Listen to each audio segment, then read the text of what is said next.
Tens of thousands of additional troops were deployed. A major Hindu pilgrimage was cancelled. Tourists were asked to leave. Telephone and internet services were suspended. Regional political leaders were placed under house arrest. And school colleges were shut. All this happened in Kashmir a year before coronavirus spread in the country.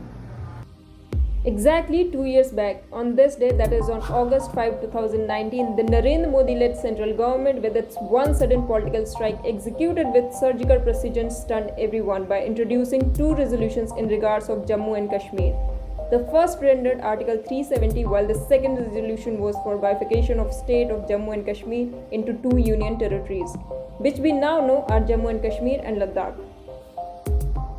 This decision of the BJP government had not only triggered criticism from leaders of opposition parties and activists across the country but also caught world's attention.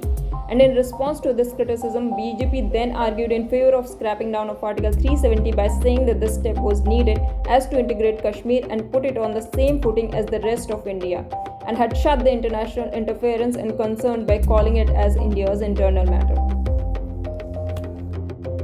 It has now been tumultuous 2 years since then.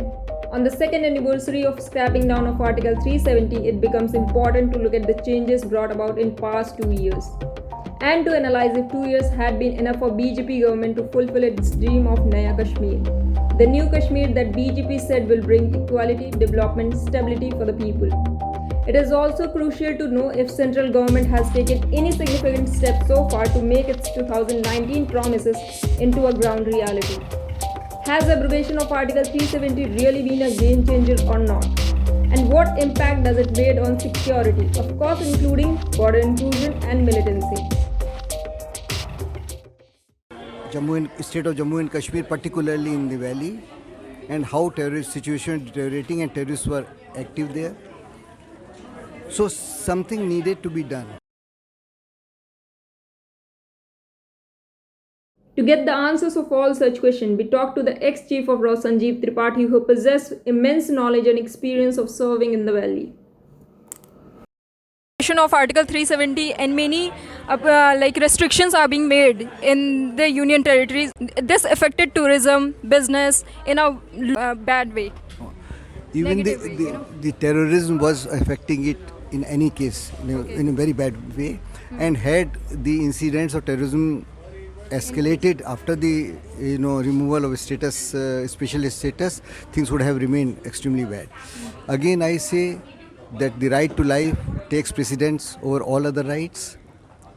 There were threats emanating from both Pakistan and within people from India were saying that there will be bloodbath if the Article 370 was abrogated.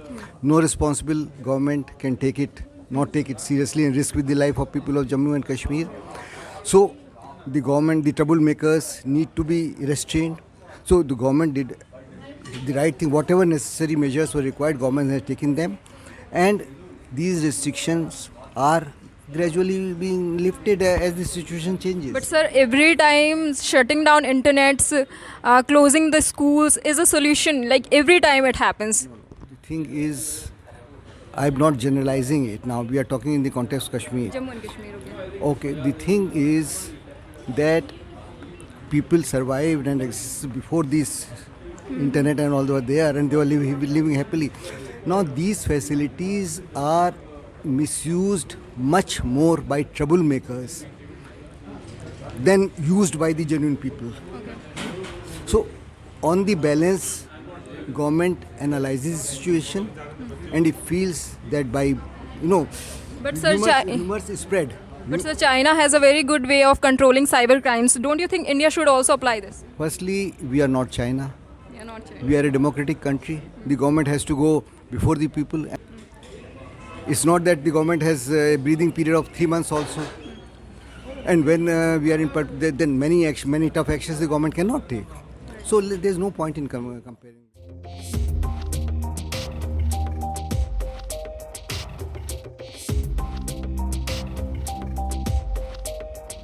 Though there is no denial that the government has initiated innumerable measures to put the two union territories on the road to development, but these measures doesn't seem to be implemented or delivered on the ground. Political unrest in the region is still on, as the prominent political leaders of the region are yet not ready to accept the abrogation of Article 370. If we talk about the security of the region, well, as per the various reports, the younger generation of Kashmiris are joining the militant insurgency in a number not seen in more than a decade. Not only this, border intrusion and infiltration attempts along the LOC has also remained high. India has also faced drone attacks along LOC in the month of July this year. Security forces in Indian-administered Kashmir are doing their best to tackle the situation and have killed 225 militants in 103 operations across Jammu and Kashmir in the year 2020. But before situations get bitter instead of becoming better, now is the time for central government to renew its ties with the region by initiating a series of serious and sincere interlocution measures to win over the confidence of alienated population.